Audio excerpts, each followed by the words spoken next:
కొత్తగా చూసేవాళ్ళు మరిన్ని వీడియోల కోసం సబ్స్క్రైబ్ చేయండి, లైక్ చేయండి, షేర్ చేయండి. ముందుగా కదిరి తెలుగుదేశం పార్టీ తరఫున పాత్రికేయ మిత్రులందరికీ శుభాభివందనాలు తెలియజేసుకుంటాం. ఈరోజు ఒక వైసీపీ నాయకుడు పత్రికా విలేకరుల సమావేశం నిర్వహించి తెలుగుదేశం పార్టీలో ఒక ముఖ్యమైన నాయకుడు, ముఖ్యమైన కార్యకర్తలు నా మీద అనవసరంగా బుద్ధ జరుగుతారనేది ఆరోపణలు చేస్తా ఉన్నాడు. మేము అడుగుతా ఉన్నాం, నువ్వు చెప్పినట్లుగా గత నీ రాజకీయ చరిత్ర మొత్తం కదిరి నియోజకవర్గ ప్రజలకు అందరికీ సుపరిచితం. అంతేకాకుండా నువ్వు గతంలో ఏం చేసావు, రియల్ ఎస్టేట్ వ్యాపారం పేరుతో చాలామందికి డబల్ రిజిస్ట్రేషన్ డాక్యుమెంట్లు పుట్టించిన సందర్భాన్ని ఈరోజు గుర్తు చేస్తూ ఉన్నాం. అంతేకాకుండా కొత్త బైపాస్ రోడ్డుకి ఆనుకొని 470 సర్వే నెంబర్కి ఆనుకొని ఉన్నటువంటి 33 సెంట్లు ప్రభుత్వ స్థలాన్ని కబ్జా చేసి నీ సొంత ప్లాట్లలో కలుపుకొని వాటిని కూడా రిజిస్ట్రేషన్ చేయాలని ప్రయత్నం చేసేటువంటి ఘరానా మోసగాని నువ్వు. అంతేకాకుండా గత జాతీయ పార్టీలో పనిచేసిన అనుభవాన్ని అడ్డుపెట్టుకొని సభ్యత్వాల పేరుతో, పార్టీ పదవుల పేరుతో నీ చుట్టూ ఉన్న మహిళా కార్యకర్తల్ని మోసం చేసింది నిజం కాదా అని మేము ఈ సందర్భంగా అడుగుతా ఉన్నాం. అంతేకాకుండా మైనార్టీలకు ఏదో ఖాళీ చెక్కులో ఏదో ఫిగర్లు రాసి చెక్కులు పంచేసి మేమేదో ఉద్ధరించేసాం మిమ్మల్ని, వాళ్ళని అమాయకులు చేసి నీ చుట్టూ తిప్పుకునేది వాస్తవం కాదా అని అడుగుతా ఉన్నాం. అంతేకాకుండా మరొక విషయం, నియోజకవర్గ ప్రజలందరికీ తెలియని విషయం, ఓబులేశ్వర స్వామి కొండ నీ గ్రామాలకు దగ్గరగా ఉన్నటువంటి కొండ, దాంట్లో నువ్వు మైనింగ్ చేయలేదా అని అడుగుతా ఉన్నావు. నువ్వు ఎందుకు చేసినావు మైనింగ్? నీ దారి, ఆ కొండకు పోయే దారిని నువ్వు డైవర్ట్ చేసి తవ్వకాలు జరిపింది వాస్తవం కాదని అడుగుతా ఉన్నావు. అది మీ మండలంలో మీ సామాజిక వర్గం నాయకులు కూడా అడ్డుపడింది నిజం కాదని మేము అడుగుతా ఉన్నాం. అంతేకాకుండా ఆ మండలానికి సంబంధించిన బండ్లపల్లి అర్జునవాడికి సంబంధించిన దళితులు నువ్వు మోసం చేసింది నిజమా కాదని అడుగుతా ఉన్నాం. దారి చూపిస్తానని చెప్పి వాళ్ళని 2-3 వారాలు నీ చుట్టూ తిప్పుకునేది వాస్తవం కదా అని ఈ సందర్భంగా అడుగుతా ఉన్నాం. అంతేకాకుండా రాజకీయాల్లో నేను చాలా దఫాలుగా ఎమ్మెల్యేగా పోటీ చేయాలని ప్రయత్నం చేశాను ఘనంగా చెప్పుకుంటాడో. ప్రయత్నాలు చాలామంది చేస్తారు, కానీ ఎమ్మెల్యేలుగా గెలవగలిగింది ప్రజాభిమానం చూరుకున్న వాళ్ళు మాత్రమే ఎమ్మెల్యేగా గెలుస్తారు. ఈ నిజం నీకు బోధపడలేదా అని మేము అడుగుతా ఉన్నాం. ప్రజలకు సేవ చేసినావు. ఈరోజు మేము డిమాండ్ చేస్తున్నాం, వజ్రా ఫౌండేషన్ ఏమేమి చేసింది, ఏం అక్రమాలు చేసింది, నిజాయితీగా జనాల్లో పనిచేసిందా, దీని మీద నీకు చిత్తశుద్ధి ఉంటే శ్వేతపత్రం రిలీజ్ చేయి. వజ్రా ఫౌండేషన్ తరఫున గతం నుంచి ఏం చేశామే పబ్లిక్ సర్వీస్లో, దానికంటూ ఎంత ఖర్చు పెట్టినాం, దానికి అసోసియేట్ చేసిన హాస్పిటల్ ఖర్చు ఎంత భరించింది, నువ్వు ఎంత మాత్రం భరించుకున్నావు, ప్రజలకు సేవ చేస్తానంటున్నావు కదా, దాని మీద నువ్వు ఎంత మాత్రం ఖర్చులు భరించినావు అనేది శ్వేతపత్రం రిలీజ్ చేయి. నీలో నిజాయితీ ఉంటే అప్పుడు ఒప్పుకుంటాం మేము నువ్వు జనాలకి నిజాయితీగా సేవ చేసావని. అంతేగాని తెలుగుదేశం పార్టీ కార్యకర్తలు ఏదో చేశానంటావు.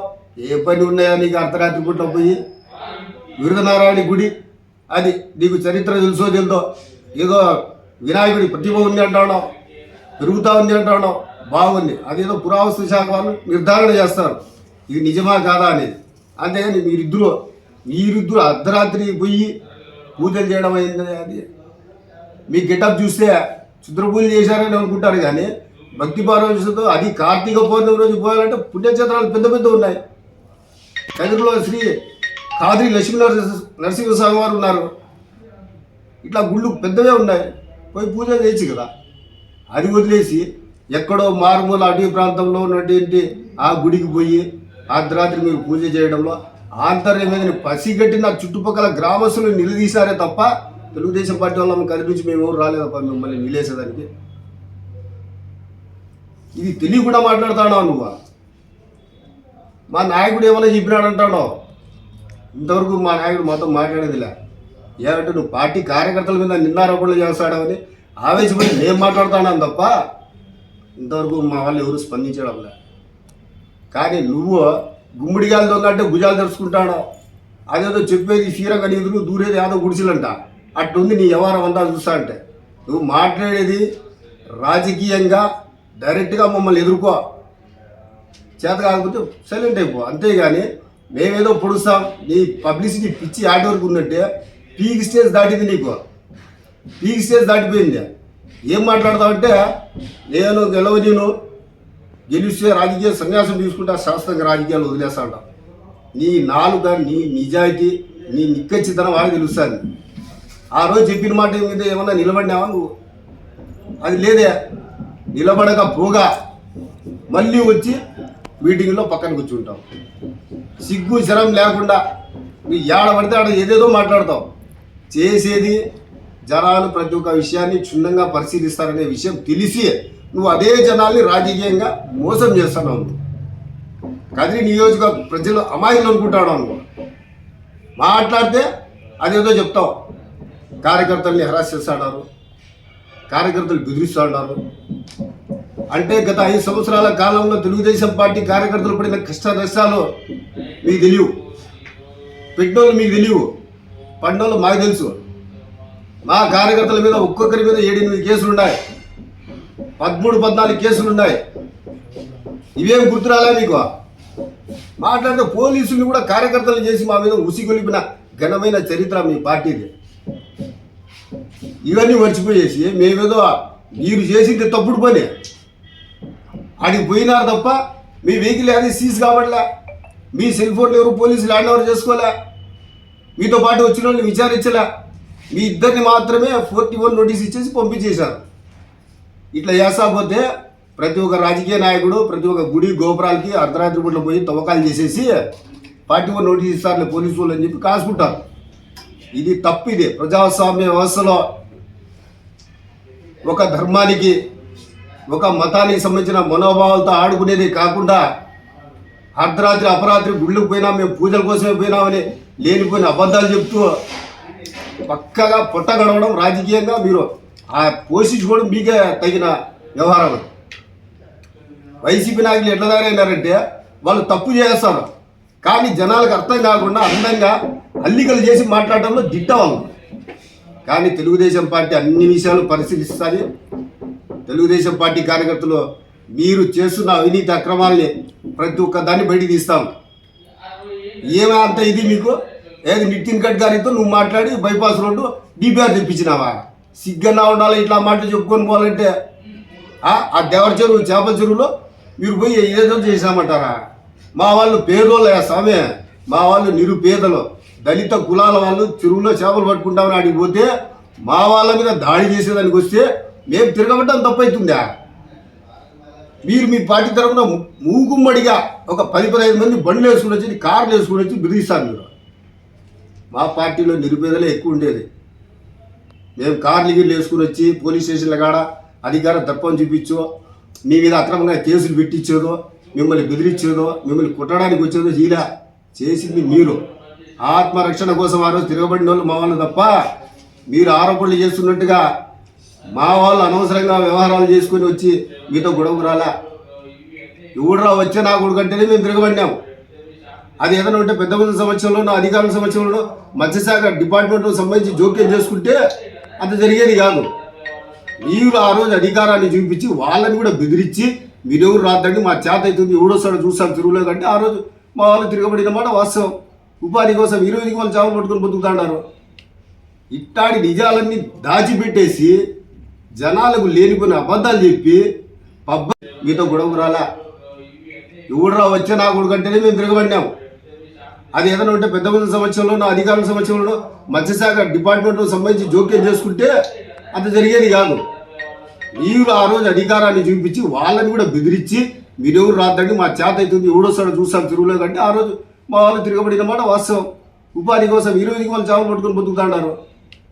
ఇట్టాడి నిజాలన్నీ దాచిపెట్టేసి జనాలకు లేనిపోయిన అబద్ధాలు చెప్పి పబ్బం గడుపుకుంటా మేము రాజకీయ నాయకులమే మాకు చేతనవుతుంది అయితే అవతలి గట్టు లేదంటే ఇగుతలి గట్టు కొంచెమన్నా సిగ్గు లజ్జ ఉండాలా, పౌరుషం ఉండాలా.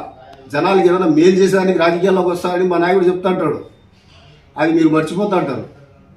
మీరు మీ పబ్బం గడుపుకునే దానికోసమో, మీ రాజకీయ స్వార్థ ప్రయోజనాలు కాపాడుకునే దానికోసమో, మీ వ్యాపార వ్యవహారాలు కాపాడుకునే దానికోసమో, మీ అక్రమ ఆదాయాన్ని పెంచుకునే దానికో దాచుకునే దానికోసమే మాత్రమే మీరు ఆ పార్టీలో కొనసాగుతూ ఉన్నారు. గతంలో మా నాయకుడు చెప్పినట్లుగా ఒక పంచాయతీలో అక్రమంగా 5 ఎకరాలు కబ్జా గురైతే ఎవరు మాట్లాడకూడదు అంటారు మీరు? స్థానిక తహసీల్దార్లు పోకూడదు, ఆర్ఏలు పోకూడదు, వీఆర్ఓలు మాట్లాడకూడదు. 5 ఎకరాలేమో వైసీపీ నాయుడు కబ్జా చేసుకోవచ్చు. పట్టణ నడిపిట్టలు 206 సర్వే నెంబర్లో కబ్జాలు చేసుకోవచ్చు. వీళ్ళందరినీ మీరు సమర్థిస్తారు.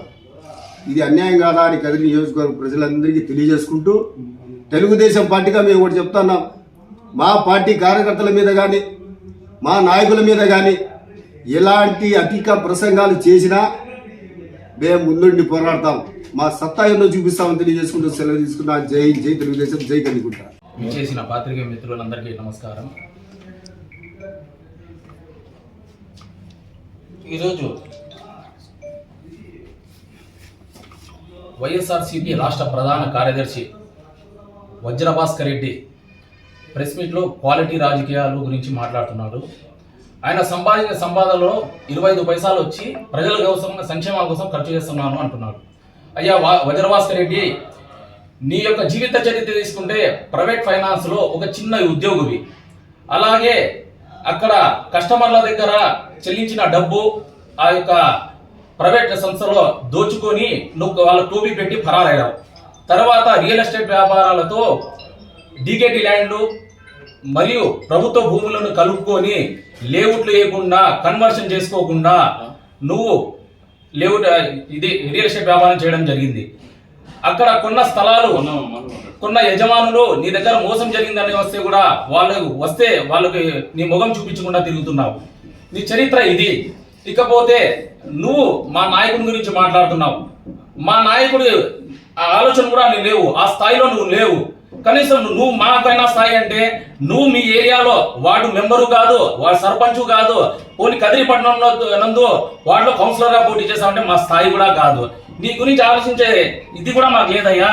నువ్వు మా గురించి, మా కార్యకర్తల గురించి మాట్లాడుతున్నావు, మరి మా నాయకుల గురించి మాట్లాడుతున్నావు. నీ స్థాయి అది కాదు. ఇకపోతే నువ్వు క్షుద్ర పూజలు చేసావో లేదో మీ మనశ్శాంతిపై ప్రమాణం చేసి చెప్పు. లేదా నాకు హిందూ ఫ్రెండ్స్ చాలా మంది ఉన్నారు, నా సోదరులు, మరి క్రిస్టియన్స్ ఉన్నారు, ముస్లిమ్స్ ఉన్నారు. అర్ధరాత్రి వేళ ఎవరైనా పూజా కార్యక్రమాలు చేస్తారా? ఎవరైనా దీనికి సమర్థిస్తారా? గతంలో రంగం సినిమా అని ఒక సినిమా చూశాను. కోటప్ప ఉన్నంత స్థాయికి ఎదగాలని చెప్పేసి 12 ఏళ్ల పాపని పెళ్లి చేసుకుంటే కనుక రాజకీయాలు ఉన్నంత స్థాయికి ఎదిగిపోతానని చెప్పేసి అక్కడ పెళ్లి చేసుకుని వెళ్ళిపోతాడు. ఈ వజ్రభాస్కర్ రెడ్డి ఎవరిపైన శుద్ధ పూజలు చేస్తున్నాడు? రాజకీయంలో ఎదగడం కోసమా, లేకపోతే అధికార పార్టీ వారిపై లేనిపోని ఆలోచనలు ఏమని చేయడం కోసమా అని పోలీసు వాళ్ళు తగిన విచారించి ఇతగానిపై విచారణ జరిపించి కఠినమైన చర్యలు తీసుకోవాలని పోలీసు వారికి కూడా తెలియజేస్తున్నా. ఇకపోతే వజ్రభాస్కర్ రెడ్డి, నువ్వు మైనార్టీకి సంబంధించి నువ్వు పార్టీ ఆఫీస్ పెట్టుకున్నావే, ఆ పార్టీ ఆఫీస్ పైన కూడా విచారణ జరిపిస్తున్నాం. ఖబర్దార్. ఇంకా మీ ముత్తాతలు ఏమైనా నీకు శుద్ధ పూజలు చేయమన్నావా? తాతల గురించి పోలుస్తున్నావు. ఖబర్దార్. నీ నాలుక చీరేస్తా మా నాయకుల గురించి మాట్లాడితే ఖబర్దార్ అని తెలియజేసుకుంటున్నాను. ముందుగా కదిరి ప్రజలందరికీ తెలియజేయడం ఏమనగా, ఈరోజు వైసీపీ రాష్ట్ర కార్యదర్శి, ఆయన పదవి గురించి నాకు తెలియదు, కానీ వైసీపీ నాయకుడు వజ్రభాస్కర్ రెడ్డి గారు ఈరోజు ప్రెస్ మీట్ పెట్టి మా నాయకుడి పైన కానీ మా కార్యకర్తల పైన కానీ సోషల్ మీడియాలో పనిచేస్తున్నటువంటి ఆయన సంఖ్య కూడా చెప్తానంటే నాకు నవ్వు వచ్చింది. టీడీపీ సోషల్ మీడియా 200 మంది అన్నారు. టీడీపీ నాయకుడు అసెంబ్లీలో ఉన్నాడు, అక్కడి నుంచి ఫోన్ చేసినాడు. అయ్యా ఒకసారి ఆయన విమర్శించే ముందు ఆయన ప్రజానాయకుడయ్యా, ఆయన మాస్ లీడరు, ఆయన పదవి ఉన్నా లేకపోయినా కానీ నిరంతరం ప్రజల్లోనే ఉంటాడు, ఒకే పార్టీలోనే ఉంటాడు. 1వ కృష్ణుడు, 2వ కృష్ణుడు, 3వ కృష్ణుడు ఇట్లా మార్చుకుంటూ పోయే రకం కాదయ్యా. ఇది మేము మాట్లాడే పద్ధతి మార్చుకోవాలి. మీరు మా నాయకుడిని కందుకుంట వెంకటప్రసాద్ గారిని విమర్శించేంత స్థాయి మీకు లేదు. మీరు ఎత్తుకుంటారంటే సచ్చీలత గురించి మాట్లాడుతున్నారు. సచ్చీలత అంటే ఏంది మాట్లాడింది? ఒకసారి మీరు చూసుకుంటే పవన్ కళ్యాణ్, బాలకృష్ణ లాంటి మా నాయకుడు కందుకుంట ప్రసాద్ మీరేందో ఇంకా మీరు ఇంకా కళ్ళు చిదంబరం మాదిరి మీరు ఇంకా ఆ ఫీల్డ్లోనే ఉన్నారు. మీరు ఇంకా కొంచెం మార్చుకోవాలి మీ మైండ్ సెట్. రెండవది, మీ పైన వచ్చినటువంటి ప్రస్తుతం అభియోగాలను మీరు ప్రజలకు కానీ ప్రభుత్వానికి కానీ లేదంటే అక్కడ ఉండే పోలీసులకు కానీ మీరు మీ నిజాయితీని నిరూపించుకోవాలి. అంతేగాని ఎక్కడో జరిగితే నువ్వు వచ్చింది ఇక్కడ మా నాయకుడిని మా కార్యకర్తల పైన విమర్శించడం అనేది చాలా అది హేయమైన చర్య, అది దిగుజాడు. అసలు మా నాయకులతో మీరు ఎప్పుడు కూడా పోల్చుకోవద్దండి. మా నాయకుడు నిత్యము పేదోళ్ళ గురించి సంక్షేమం గురించి ఊరు ఏ విధంగా అభివృద్ధి చెందాలనుకుంటాడు. అంతేగాని పదవి ఉన్నా లేకపోయినా కానీ మీ మాదిరి అడ్డగిద్దడ్డంగా పోయి పూజలు చేయాల్సినంత మా కర్మ మా నాయకునికి లేదయ్యా. ఇంకో విషయం చెప్తాను నేను. ఇందాక మా సోదరులు చెప్పినారు, ఎవరైనా కానీ ఒక హిందువు పూజ చేసేటప్పుడు కార్తీక పౌర్ణమి అంటానట్లే శివాలయాలకు వెళ్తారు, దీపాలు ముట్టిస్తారు, ఆ రోజు శివపురాణాలు చదువుతారు. ఆ రోజు ఆ పండగ ప్రాశస్యం ప్రతి ఒక్క హిందూ కూడా. అంతేగాని మా మిత్రుడు చెప్పినట్టు అక్కడ ఏడో బీ కొత్త కోట్లు ఎక్కడో గ్రామీణ ప్రాంతాల్లో రహస్యంగా చేసుకోవాల్సినంత టైం అది. మామూలుగా ఈ క్షుద్ర పూజలు చేసే వాళ్ళకు అమావాస్య పౌర్ణమి చాలా సరైన ముహూర్తం. నువ్వు ఎందుకు చేస్తున్నావు ఏమో అని నీలో ఉండే కాలకూట విషయాన్ని వచ్చింది. ఈ విధంగా మా నాయకుని పైన మా టీడీపీ కార్యకర్తల పైన సోషల్ మీడియా పైన అబండాయడము బాగా. దీన్ని సచ్చిల తండ్రి సైకోయిజం అంటారు. ఆయన సైకోని తీసి పక్కన పెట్టి 11 సీట్లు ఇడిచిపెట్టినారు.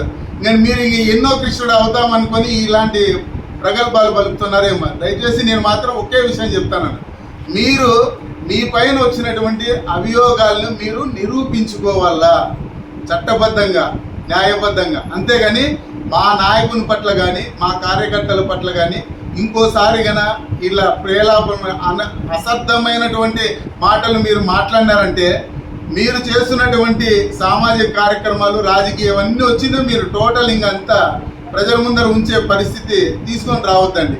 ఇంకోసారి మా నాయకుడిని కానీ కార్యకర్తలను కానీ మాట్లాడితే మంచిది కాదనేసి నేను పత్రికా విలేకరుల తరఫున నేను తెలియజేస్తున్నాను. నమస్కారం. ముఖ్యంగా వజ్రదాస్ రెడ్డి గారు సరైన రెడ్ల కులంలో పుట్టింటే ఇట్లా పనిచేసేవాడు కాదు. ఆయన అర్ధరేత్రి కాడ పూజలు చేసేది మానుకుంటే మంచిది.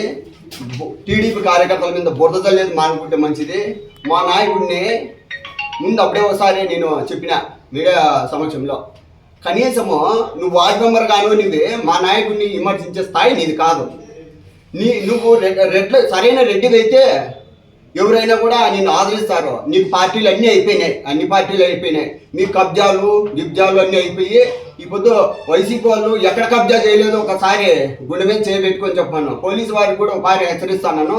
ఇక్కడ పాలపాటు దిన్ని ఉంది, ఇక్కడ ఎర్రదొడ్డి గంగమ్మ తల్లి ఉంది. ఈయన అర్ధరేత్రి కాడ ఏడొస్తాడో సిఐ గారి నారాయణ రెడ్డి సార్ని కానీ మోహన్ సార్ని కానీ ఓసారి ఆయన మీద కన్నేసి పెట్టుకుంటే మంచిదేమో అనుకుంటాను.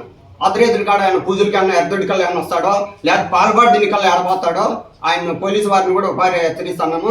ఆయన్ను ఒక కన్నేసి ఉంచమంటాను. రెడ్ల లక్షణాలు అయితే ఈయనకు కనీసం రెడ్ల బుద్ధి అనేది ఉంటే ఆ టైంలో పోయి పూజలు చేస్తాడా? ఎవరన్నా చూసినారా? మా నాయకుడిని విమర్శించే స్థాయి నీది కాదయ్యా. నీ వార్డ్ మెంబర్ కూడా కాదా నువ్వు మా నాయకుని గురించి విమర్శించే స్థాయి నీదే. నీది విమర్శించే స్థాయి నీది కాదు. నువ్వు జాగ్రత్తగా ఉండు. నీకు రెడ్ల లక్షణాలు లేవు. రెడ్డి అనేవాడికి 10 మందికి అన్నం పెడతాడు, వాడు రెడ్డి అంటారు. నీ ఎట్లా అందరినీ రెడ్డి అన్నారు. గుర్తుపెట్టుకో, జాగ్రత్త.